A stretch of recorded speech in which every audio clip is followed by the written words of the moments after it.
Students, आज 25 मार्च 2022 है।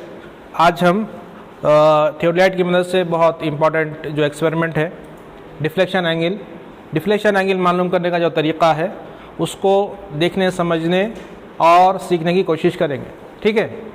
Deflection angle क्या होता है? डिफ्लेक्शन एंगल सर्वे लाइंस के दो डायरेक्शंस के दरमियान का एंगल होता है। जैसा कि आपको मालूम ही है, अगर दो लाइंस हैं, यहाँ पर ये एक सर्वे लाइन है जिसको अगर हम कहें कि ये स्टेशन ए है, ये स्टेशन बी है। एक और एक लाइन है जो अलग डायरेक्शन में है, फॉर एग्ज़ाम्पल स्टेशन बी से स्टेशन सी। चूँकि आप लोग कंपास सर्वेइंग करे हुए हैं, आपको मालूम है कि ट्रैवर्सिंग भी आप करे हुए हैं, तो मतलब सर्वे लाइंस और ओपन ट्रैवर्स, क्लोज ट्रैवर्स, तमाम चीज़ें आप करे हुए हैं। तो सर्वे लाइंस ये एक डायरेक्शन में जाएगी, फिर दूसरी डायरेक्शन में जाएगी, फिर तीसरे डायरेक्शन में जाएगी। ऐसा होते होते वो मुकम्मिल हो जाएगी अगर क्लोज ट्रैवर्स है, मुकम्मिल नहीं होगी, किसी और मकाम पर पहुंच जाएगी अगर वो ओपन ट्रैवर्स है। तो ठीक उसी तरीके से यहाँ पर भी हम क्या करेंगे, सर्वे लाइंस के दरमियान के जो एंगल्स हैं जो आपको पहले से मालूम है वो एक बार आप देख लीजिए। फॉर एग्ज़ाम्पल ये वाला एंगल है, ये वाला एंगल जो है इंटीरियर एंगल कहलाता है। कौन सा एंगल कहलाता है? इंटीरियर एंगल कहलाता है। इसको आप थीटा भी बोल सकते हैं, कुछ भी बोल सकते हैं। और ये वाला जो एंगल है ये एक्सटीरियर एंगल कहलाता है। ये दो लाइंस के दरमियान के एंगल्स है, दोनों हॉरिजॉन्टल एंगल्स हैं। और हॉरिजॉन्टल एंगल मालूम करने का तरीका हम थियोडलाइट से मालूम कर चुके हैं, वो एक्सपेरिमेंट भी हम कर चुके हैं, थ्योरी में भी हो चुका है और लेबोरेटरी में भी हो चुका है। आप उस चीज़ को समझ जाइए। अगर वो चीज़ आप नहीं देखे हैं, नहीं समझे हैं, तो एक बार समझ जाइए। ठीक उसी तरीके से हमको ये भी करना है। थोड़ा सा डिफ्लेक्शन एंगल मालूम करने का तरीका अलग होता है। तो इंटीरियर एंगल ये भी हॉरिजॉन्टल एंगल है, एक्सटीरियर एंगल ये भी हॉरिजॉन्टल एंगल है, लेकिन एक तीसरा एंगल भी है। अगर ये लाइन है, इसको इस डायरेक्शन को अगर आगे बढ़ा दें, डॉटेड लाइन, और इस डायरेक्शन और ये नया डायरेक्शन जो आ गया है, इसके दरमियान का जो एंगल होता है उसको कहते हैं डिफ्लेक्शन एंगल। इस एंगल को क्या बोलते हैं?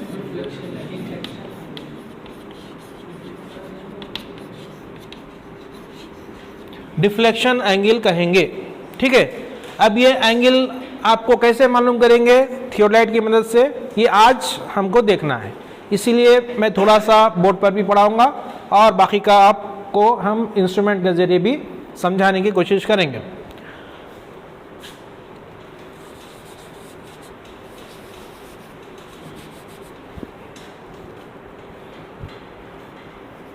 तो स्टेशन ए है, स्टेशन बी है, स्टेशन सी है। अब आपको करना क्या है, क्योंकि ए से सर्वे होते हुए बी तक पहुंचा हुआ है सर्वे, और बी से हमको सी की तरफ जाना है, तो हम क्या करेंगे, स्टेशन बी पर थियोडलाइट को लगाएंगे। कहाँ लगाएंगे? स्टेशन बी पर थियोडलाइट को लगाएंगे। और क्या करेंगे? टेम्पररी एडजस्टमेंट्स करेंगे। क्या करेंगे भाई? हर कोई भी स्टेशन पे आप लगाना है, सबसे पहले क्या करना है? Temporary adjustments. उसके बाद क्या करना है? उसके बाद डिफ्लेक्शन एंगल मालूम करना है। तो ये डॉटेड लाइन है। अब वो कैसा करते हैं मैं आपको यहाँ पे एक बार थियोडलाइट को ऑपरेट करते हुए बतलाऊंगा।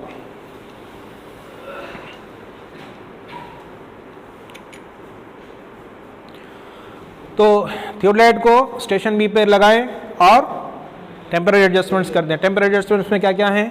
फिक्सिंग अप, यानी कि आप ट्राइपॉड पर ये लगा देना है इंस्ट्रूमेंट। उसके बाद सेंटरिंग करना है। सेंटरिंग करने के लिए आपको यहाँ पे एक प्रोविज़न है कि आप यहाँ पे धागे के मदद से और जो प्लम बॉब की मदद से आप सेंटरिंग कर सकते हैं। एक और एक तरीक़ा है कि यहाँ पे ऑप्टिकल प्लमेट यानी कि टेलीस्कोप दिया गया है छोटा सा, जिसके ज़रिए आपको सेंटर नज़र आता है। दोनों की मदद लेते हुए आप सेंटरिंग कर सकते हैं। जिस स्टेशन पे आप लगाना है, स्टेशन बी पे लगाना है, मतलब स्टेशन बी पर ही लगाना पड़ेगा। तो दोनों तरीक़ों से आप सेंटरिंग कर लीजिए। और सेकंड जो मेथड है टेम्पररी एडजस्टमेंट्स का, वो क्या है? लेवलिंग। लेवलिंग कैसा करेंगे हम? फुट स्क्रू से करेंगे। ये भी आपको पहले से मालूम है। उसके बाद एलिमिनेशन ऑफ पैरेलैक्स का मतलब क्या है? पहले वाइड स्क्रीन पकड़ना है इस टेलीस्कोप के सामने, उसके बाद आईपीस को घुमाना है, यहाँ तक के जो डायफ्राम में जो क्रॉस हेयर्स हैं वो क्या हो जाएं, डार्क नज़र आ जाएं। ये पहला काम।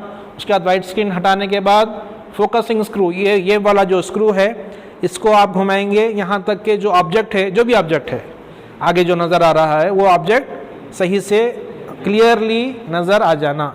ये आप काम कर लेंगे तो इसको बोलते हैं एलिमिनेशन ऑफ पैरेलैक्स हो चुका है। मतलब ये यहाँ तक टेम्पररी एडजस्टमेंट्स मुकम्मल हो चुके। अब एक्सपेरिमेंट शुरू करना है। आपको जो भी एक्सपेरिमेंट करना है यहाँ से आप कर सकते हैं। आज हमको डिफ्लेक्शन एंगल मालूम करना है, तो हम क्या करेंगे, इंस्ट्रूमेंट अब तैयार हो गया। अब उसके बाद क्या करना है, ये दोनों क्लैम्प्स एक बार लूज कर दीजिए, अपर क्लैम्प लोअर क्लैम्प। वैसे अपर क्लैम्प लूज करने से भी आप वर्नियर A00 कर सकते हैं, लेकिन मैं एहतियातन, क्योंकि रोटेशन में किसी बच्चे किसी स्टूडेंट से गलती ना हो जाए, इसलिए कहता हूं कि दोनों क्लैम्प आप लूज कर दीजिए। उसके बाद वर्नियर ए क्या करना है, 0-0 कोइंसाइड करना है। 0-0 का मतलब वर्नियर का जो 0 है, मेन स्केल का जो 0 है, वो बिल्कुल एक के सामने एक आ जाना। उसके बाद आप क्लैम्प्स टाइट कर दीजिए। टाइट कर देने के बाद क्या करना है, अगर माइनर एडजस्टमेंट है तो अपर क्लैम्प का यूज़ आप कर सकते हैं, अपर टैंजेंट का इस्तेमाल कर सकते हैं, टैंजेंट स्क्रू का इस्तेमाल कर सकते हैं। अगर टाइट करने के टाइम पे अगर थोड़ा सा इधर इधर हट गया तो वो एक बार फिर से आप चेक कर लीजिए, ठीक है। अब उधर वर्नियर ए में अगर 0 रहेगा तो वर्नियर बी में क्या रहेगा, 180 रहेगा, ठीक है। हो गया ये काम। अब क्या करना है, अब 0-0 हो गया। अब हॉरिजॉन्टल एंगल में हम क्या करते थे, हम लोअर क्लैम्प लूज करके जो भी स्टेशन है उस स्टेशन को देखते थे। अब क्या करना है, हमको डिफ्लेक्शन एंगल मालूम करना है। अब यहाँ से अब इधर क्या देखेंगे हम, इधर तो नहीं देख सकते ना, इधर कुछ भी नहीं है। जो भी स्टेशंस कहाँ पर हैं, या तो ए स्टेशन एक है, या तो बी स्टेशन जहाँ पे इंस्ट्रूमेंट रखा है वो खुद है एक स्टेशन है, सी स्टेशन है। अब एंगल मालूम करना है, क्या मालूम करना है, जो सबसे ज़्यादा इंपॉर्टेंट चीज़। और हॉरिजॉन्टल एंगल मालूम करने का जो तरीका है, अभी जो आप सीखे हैं, अभी जो सीख रहे हैं उसमें जो डिफरेंस है वो यही चीज़ है जो मैं बतला रहा हूँ। इसी चीज़ को आप गौर से सीखिए। डिफरेंस जो है वो अभी जो मैं बोल रहा हूँ वही है। क्या है, अब स्टेशन बी पे रख दिए, तमाम चीज़ें हो चुकी हैं। अब आपको एंगल लेना है, 0-0 भी आप कोइंसाइड कर दिए वर्नियर ए में। अब एंगल लेना है, एंगल लेना है तो कहीं ना कहीं तो देखना पड़ेगा ना। अभी यहाँ पे कोई स्टेशन मौजूद नहीं है, स्टेशन या तो ए पे है या फिर सी पे है। अब क्या किधर देखना, कोई आइडिया?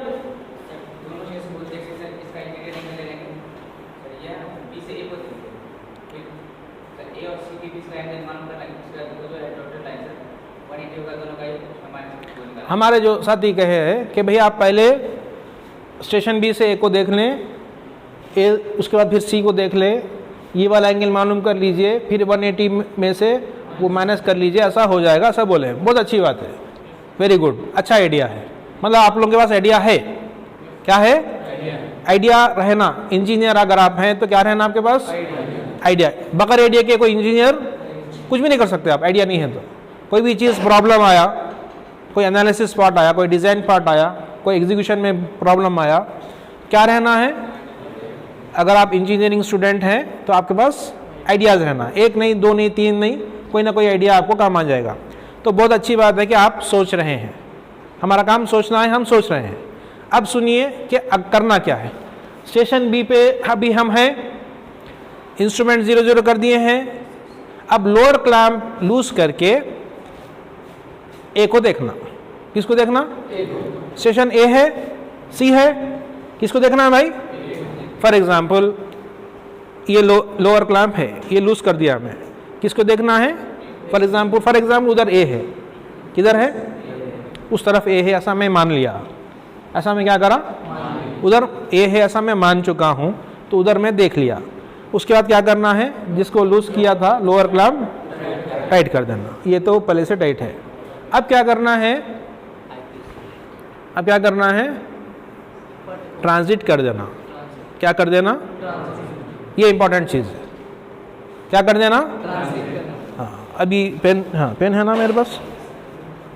स्टेशन ए बी पे है, हम किसको देखे, ए को देखे, क्या कर दिए, किस तरफ चले गए, ए और बी की डायरेक्शन में चले गए, क्योंकि इधर स्टेशन तो नहीं है, स्टेशन तो पीछे है, उधर देखे और उधर देखते हुए इस तरफ मुड़ गए। क्या हो गया भाई, अब हम इस डायरेक्शन में आ गए, बाइसेक्ट करने के लिए स्टेशन उधर है, रेंजिंग रॉड वहां है हमारा, हम किधर देख लिए, अब अपोजिट में चले गए, उधर देख के इधर ऑपोजिट हो गए। क्या करना पड़ता है उसके से, अपर ये अल्टीट्यूड क्लैंप लूज करके इसको 180 डिग्रीज घुमा देना, इसको बोलते हैं ट्रांजिट। ये अल्टीट्यूड क्लैंप जो है फिर से टाइट कर देना। बात समझ में आपको। अब क्या करना है, अब इस तरफ आ गया ना, अब कौन सा क्लैंप लूज करके इधर जाना, हम सी की तरफ, अपर क्लैंप, वेरी गुड। किधर है अपर क्लैंप, ये अपर क्लैंप है, ठीक है। फॉर एग्जांपल ये जो डायरेक्शन है ए बी है, इधर है ना भाई, ए बी डायरेक्शन है। अब आपको घुमाना है, किस तरफ घुमाना है, सी की तरफ घुमाना है। फॉर एग्जांपल उस तरफ सी है ऐसा मैं मान लिया, जैसा कि इधर ए है ऐसा मैं मान लिया था, उधर सी है ऐसा मैं मान चुका हूँ आपको समझाने के लिए। एक्चुअल तो वही है जो हम फील्ड पे जाके करने वाले हैं। अब मैं किधर घुमा दिया भाई, सी की तरफ घुमा दिया और अपर क्लैंप टाइट कर दिया। माइनर एडजस्टमेंट्स है तो टेंजेंट का इस्तेमाल कर सकते हैं। अब क्या करना है, रीडिंग नोट करना है। क्या नोट करना है, वर्नियर ए में रीडिंग नोट करना है। अब यहाँ से जो भी प्रोसीजर है वो सेम है जो आप हॉरिजॉन्टल एंगल मालूम करने का रिपीटिशन मेथड किए हैं, रिटरेशन मेथड किए हैं, उसका जो टैबुलर कॉलम है जिसमें क्या बनना चाहिए, main scale reading, vernier A vernier B दोनों का मीन, उसके बाद फेस राइट से हो गया या फेस लेफ्ट से भी रहता, main scale reading vernier A vernier B mean, फिर दोनों का मीन है ना, टैबुलर कॉलम पहले से मौजूद है आपके पास। उसमें ये चीज़ ये जो आप रीडिंग अभी आप नोट किए हैं वो क्या करना, लिख देना। क्या करना भाई, लिख लेना। अब ये जो प्रोसीजर है इसको कितने मरतबा रिपीट करना है, 3 मरतबा रिपीट करना। कितने मरतबा रिपीट करना, 3 मरतबा रिपीट करेंगे, तीनों का एवरेज निकालेंगे तो आपको क्या आ जाएगा, डिफ्लेक्शन एंगल आ जाएगा। अब बताइए इसमें आपको कुछ डाउट है तो एक बार मैं इसको फिर से रिपीट कर देता हूँ। फिर से क्या हो गया, हमें ये ट्रांजिट कर दिया और अब रिपीट करना है। फॉर एग्जांपल रिपीट करना है तो क्या करेंगे, हम लोअर क्लैंप लूज करेंगे। वेरी गुड, क्या लूज करेंगे, लोअर क्लैंप लूज करेंगे और किसको देखेंगे, सेशन ए को देखेंगे। उसके बाद ट्रांजिट करेंगे। कहाँ गया वो, अपर क्लैंप कहाँ है, ये है ना, लूज करेंगे। उसके बाद सी को देखेंगे। उसके बाद रीडिंग नोट करेंगे, रीडिंग लिख लेंगे। फिर अल्टीट्यूड बबल, अल्टीट्यूड क्लैंप जो है लूज करेंगे, ट्रांजिट कर देंगे। उसके बाद लोअर क्लैंप लूज करेंगे, फिर से एक को देखेंगे, फिर ट्रांजिट कर देंगे और अपर क्लैंप लूज करेंगे, सी को देखेंगे, रीडिंग नोट करेंगे। ये मैं 3 मरतबा आपको प्रैक्टिकली करके बता दिया हूँ। एक बार फिर मैं आपको दोहरा देता हूँ कि करना क्या है। करना कुछ भी नहीं है, इंस्ट्रूमेंट को बी पे, स्टेशन बी पे रखना है। स्टेशन बी पे रखने के बाद टेम्परेरी एडजस्टमेंट्स कर देना है। टेम्परेरी एडजस्टमेंट्स कर देने के बाद वर्नियर ए 0 0 कोइंसाइड कर देना, दोनों क्लैंप लूज करते हुए, दोनों क्लैंप मतलब अपर क्लैंप लोअर क्लैंप लूज करते हुए वर्नियर ए में 0 0 कोइंसाइड, वर्नियर का 0 और मेन स्केल का 0 कोइंसाइड कर देना। कर देने के बाद दोनों क्लैंप टाइट कर देना। टाइट कर देने के बाद क्या करना है, अब आपको रीडिंग लेना है, मतलब आपको एंगल मालूम करना है। उसके लिए क्या करेंगे, लोअर क्लैंप लूज करके, क्या लूज करके, लोअर क्लैंप लूज करके स्टेशन ए को देखेंगे। किसको देखेंगे, स्टेशन ए को देखेंगे। उसके बाद लोअर क्लैंप टाइट कर देंगे। माइनर एडजस्टमेंट्स है तो लोअर टेंजेंट का इस्तेमाल करेंगे। उसके बाद क्या करेंगे, ट्रांजिट कर देंगे। ट्रांजिट करने का मतलब क्या है, और जो अल्टीट्यूड क्लैंप है उसको लूज करना है और टेलीस्कोप को 180 डिग्रीज घुमा देना है। मतलब आप इधर देख रहे थे, अब इधर देखना है, मतलब डायरेक्शन चेंज हो गया, उधर वाले डायरेक्शन में चले गए। उसके बाद क्या करना है, अपर क्लैंप लूज करते हुए सी को देखना है। यही अब ये सी को देखने के बाद अपर क्लैंप टाइट कर देना। माइनर एडजस्टमेंट्स के लिए अपर टेंजेंट स्क्रू का इस्तेमाल करना। उसके बाद वर्नियर ए पढ़ना, वर्नियर बी पढ़ना, टैबुलर कॉलम में लिख लेना, ठीक है। उसके बाद क्या करना है, उसके बाद ये जो आप ट्रांजिट करे थे दोबारा वापस अपने पोजीशन पे ला देना, मतलब अल्टीट्यूड क्लैंप लूज करके दोबारा टेलीस्कोप को वो कर देना, घुमा देना, ट्रांजिट कर देना। उसके बाद क्या करना है, लोअर क्लैंप लूज करते हुए फिर स्टेशन ए को देखना है। उसके बाद ट्रांजिट करके अपर क्लैंप लूज करके सी को देखना। ऐसा 3 मरतबा कर लीजिए। 3 मरतबा कर देने के टाइम पे आपको रीडिंग आ जाएगी, 3 मरतबा आ जाएगी। वो जो 3 मरतबा की जो रीडिंग है उसका एवरेज निकाल लीजिए, आपको आंसर आ जाएगा। ये आज का एक्सपेरिमेंट है। अब कुछ क्वेश्चंस हैं, कुछ पूछना चाह रहे हैं, कुछ समझ में नहीं आया है तो आप पूछिए।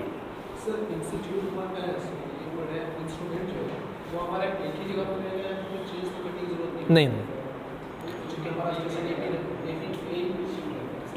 तो क्वेश्चन ये है हमारे जो स्टूडेंट का कि इंस्ट्रूमेंट को चेंज करना है, मतलब इंस्ट्रूमेंट को चेंज नहीं करना है, वहीं पर स्टेशन बी पर ही वो रखना है, वहीं पर रख के आपको 3 मरतबा रिपीट करना है। और कुछ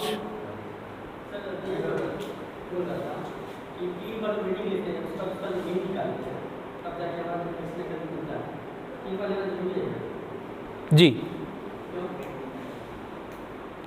तो क्वेश्चन ये है कि 3 मरतबा क्यों लेना है। 3 मरतबा इसलिए लेना है कि अगर कुछ वो हो रहा, क्या बोलना चाहिए, गलती हो रही है, एरर आ रहा है, आपको 3 मरतबा करने से आपको मालूम है आता एरर आ रहा है या नहीं आ रहा। सेम रीडिंग आ रही का मतलब आप एरर नहीं कर रहे हैं। आप घुमाने में, क्लैम्प्स के यूज़ करने में, आप कभी अपर क्लैम्प के बजाय लोअर क्लैम्प घुमा दे रहे हैं। वो लोअर क्लैम्प को टाइट करना था, अपर क्लैम्प टाइट कर दे रहे हैं, जो लूज़ करना है वो लूज़ नहीं कर रहे हैं। तो मतलब जो ऑपरेटिंग है ना अपना घुमाने के टाइम पे, आप किधर घुमाना है, एक इधर घुमाना है, लोअर क्लैम्प लूज़ करना है, सी किधर घुमाना है, अपर क्लैम्प लूज़ करना। मतलब ये जो कैलकुलेशन है, ये जो समझना है, इसमें गलती हो रही है। तो आप सेकेंड टाइम, थर्ड टाइम आप जो कर रहे हैं ना, उसमें क्या हो जाता है आपको मालूम हो जाता। कभी पहली मरतबा 70 डिग्री समथिंग आया था, दूसरी मरतबा इतना 40 क्यों आ गया, इतना डिफरेंस कैसे आ गया। आना है तो मिनट्स में आना था डिफरेंस, या हो सकता है कि 1 डिग्री में आना था, वैसा तो भी नहीं आना, लेकिन आना भी तो 1 डिग्री का फ़र्क आना था, या मिनट्स में आना था। ये 20-20 डिग्री, 15-15 डिग्री का क्यों फ़र्क आ रहा, मतलब मैंने कुछ गलती की है। तो 3 मरतबा रिपीट करने का मकसद वही होता है कि कुछ गलती हो गई है तो आपको पता चल जाता है कि क्या गलती हो गई, कहाँ गलती हो गई। सर अगर इसको फेस लेफ्ट और फेस राइट दोनों से करेंगे, जी जी मतलब 3 रीडिंग उसमें 3 रीडिंग उसमें, जी बिल्कुल, और दोनों का एवरेज जो निकालेंगे वही डिफ्लेक्शन में एकदम होगा, वही मेन हो जाएगा। तो यहाँ पे जो क्वेश्चन है कि इसको फेस राइट फेस लेफ्ट से करना है, यकीनन इसको फेस राइट और फेस लेफ्ट से करना है। तो जैसा कि आप बता रहे थे कि 3 बार करना है, 3 बार भी करना है, और 3 बार फेस राइट से भी करना है, 3 बार फेस लेफ्ट से भी करना है। बात समझ में आपको। अब या फेस चेंज हो रहा, क्या हो रहा, फेस चेंज हो रहा ना। आप ए को देखने के टाइम पे फेस लेफ्ट रह रहा है, और सी को देखने के टाइम पे फेस राइट हो रहा है। अब क्या है, जितने बार आप लेंगे उतना प्रिसीजन होगा, उतना बारीकी से काम होगा बस, ठीक है। अगर आप बहुत परफेक्ट हो गए हैं तो आप 3 मरतबा करके भी आप, लेकिन क्योंकि आप सीख रहे हैं ना, स्टूडेंट हैं आप, क्या हैं आप स्टूडेंट हैं, आप सीख रहे हैं, तो सीखने के टाइम पे ज़्यादा अच्छे से मश्क करना, क्या करना, मश्क करना, उसको प्रैक्टिस करना, प्रैक्टिस बोलते हैं अंग्रेजी में। तो उसके लिए आप ये रिपीट करना है, वरना 3 मरतबा लेना भी काफ़ी हो जाता है। लेकिन अगर आप फेस राइट से फेस लेफ्ट से भी रिपीट कर लेते हैं तो ये बड़ी अच्छी बात है। और कुछ, तो इसका अभी डिफ्लेक्शन एंगल का एप्लीकेशन कहाँ पर है, ये जो ट्रैवर्सिंग करने वाले हैं, हम क्या करने वाले हैं, थियोडोलाइट की मदद से जो ट्रैवर्सिंग करने वाले हैं, उसमें एक मेथड डिफ्लेक्शन एंगल मेथड है और एक मेथड इंक्लूडेड एंगल मेथड है। इंक्लूडेड एंगल मेथड में आप जैसा आप हॉरिजॉन्टल एंगल मालूम करे थे, जो आपके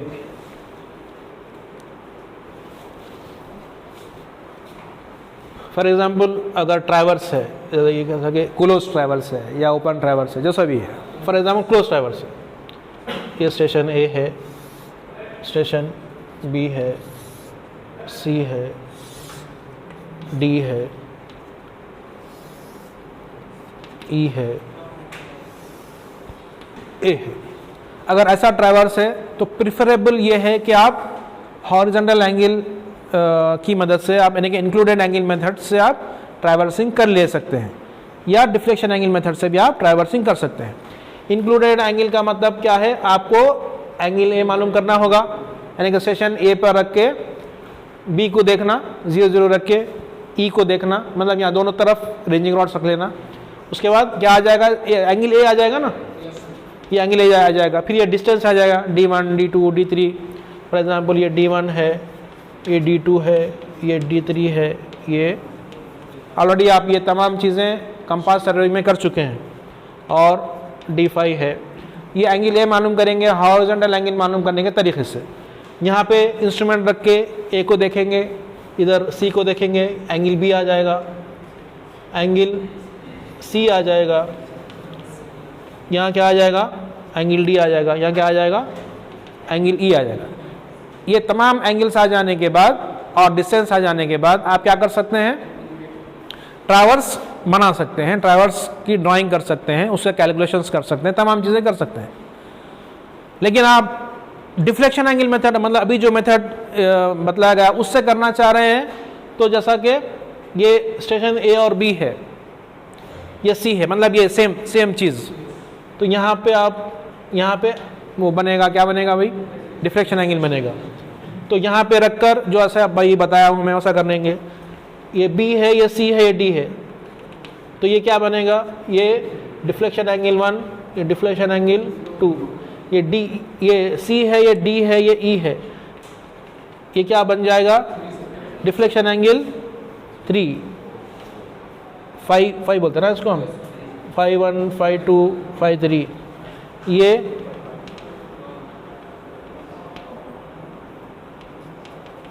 ये क्या बन जाएगा,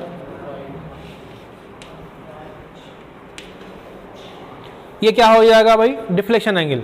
मतलब ट्रैवर्स बनाने के लिए आप दो तरीके हैं, या तो आप इंक्लूडेड एंगल्स मालूम करें, angle A, angle B, angle C, angle D, horizontal angle मालूम करने के तरीके से, या फिर आप डिफ्लेक्शन एंगल मालूम करें।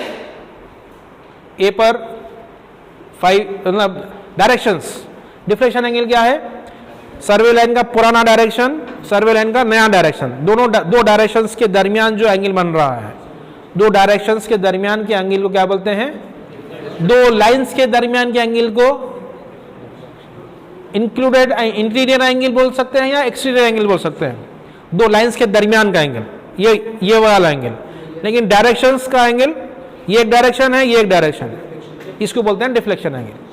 अब ये हो गया close traverse.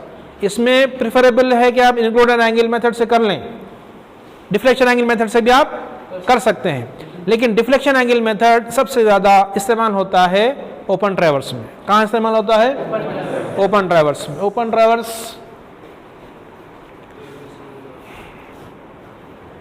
For example station A है, बी है, सी है, डी है, ई है, एफ है, मतलब सड़क है, रेलवेज़ हैं और जो है हाईवेज़ है। इसमें ये डिफ्लेक्शन एंगल बना, यहाँ पे ये डिफ्लेक्शन एंगल बना, यहाँ पे ये डिफ्लेक्शन एंगल बना, यहाँ पे ये वाला डिफ्लेक्शन एंगल बना। ऐसा होते होते आगे तक आप जा रहे हैं। और यहाँ पे इसका एप्लीकेशन में बतलाऊंगा कि डिफ्लेक्शन एंगल मेथड जो अभी आज आपको हम समझाए हैं, उसका एप्लीकेशन ज़्यादा से ज़्यादा आपको ओपन ट्रैवर्स में और ख़ास तौर पर हाईवेज और रेलवेज में इस्तेमाल होता है। ठीक है, यहाँ पे प्रिफरेबल भी है, ओपन ट्रैवर्स में ये प्रिफरेबल है, यानी कि ज़्यादा आप ये इस्तेमाल करने से आपको सहूलत होगी। ठीक है, ये एक चीज़ होगी, पॉइंट नंबर 1। पॉइंट नंबर 2 और उससे ज़्यादा इंपॉर्टेंट है, आप हॉरिजॉन्टल कर्व्स बनाएंगे ना, क्या बनाएंगे, कर्व। आप सड़क देखें, आप सड़क ऐसा जाके ऐसा राइट एंगल में नहीं मुड़ती आप।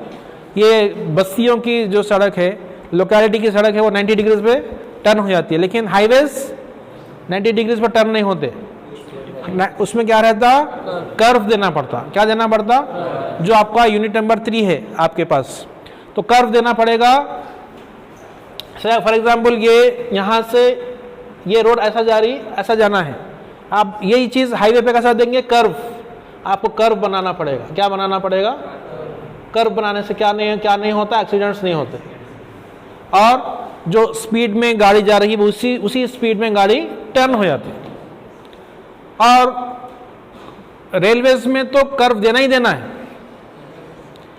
रोड्स में अगर आप लोकेलिटी वाले रोड्स हैं, लोकेलिटी मतलब जहाँ पर शहरी रोड्स हैं, वहाँ पे अगर आप टर्न दे सकते हैं ना, चौरस्ता, चौक जिसको बोलते हैं आप, चौक तो कर्व नहीं रहता ना भाई, आप यूँ जाना, यूँ राइट चले जाना या लेफ्ट चले जाना, मतलब 90 डिग्रीज में आप चले जाना, या यू टर्न ले लेना, आप जो चाहे कर ले सकते हैं। लेकिन हाईवेज में आपको कर्व देना है। यहाँ पे रोड्स में आपको ऑप्शन है, यानी कि शहरी रोडों में आप कर्व नहीं भी दिया तो चल सकता है, हाईवेज में देना ही देना है। लेकिन रेलवेज में ऑप्शन ही नहीं है।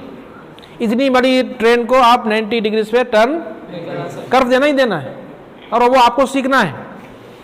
और कर्व देने का जो प्रोसेस है, जो कैलकुलेशन है, जो फार्मूला है, वो फार्मूले में सबसे बड़ा important role deflection angle. Deflection angle के ऊपर ही डेरिवेशंस फार्मूलाज रहते हैं।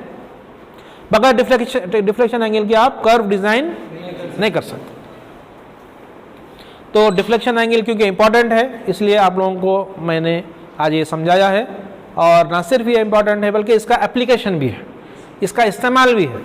सिर्फ डिफ्लेक्शन एंगल मालूम करके बैठ जाना नहीं है, बल्कि इसका इस्तेमाल आप ट्रैवर्सिंग में कर सकते हैं, क्लोज ट्रैवर्सिंग में भी कर सकते हैं, प्रिफरेबली ओपन ट्रैवर्सिंग में कर सकते हैं। और डिफ्लेक्शन एंगल मालूम करने के बाद आप क्या कर सकते हैं भाई, आप कर्व्स बना सकते हैं। हॉरिजॉन्टल कर्व्स भी रहते हैं, वर्टिकल कर्व्स भी रहते हैं। जब ये टॉपिक आ जाएगा तो हम आपको और अच्छे से समझ में आ जाएगा कि ये जो डिफ्लेक्शन एंगल है वो कर्व्स में कैसा इस्तेमाल होता है, ओपन ट्रैवर्स में कैसा इस्तेमाल होता है। तो कुछ डाउट क्वेश्चंस तो नहीं है, तो आज का लेक्चर यहाँ हम ख़त्म करते हैं। फिर अगले एक्सपेरिमेंट में, लेबॉरेटरी में या थ्योरी क्लास में मुलाकात होगी। शुक्रिया, थैंक्स।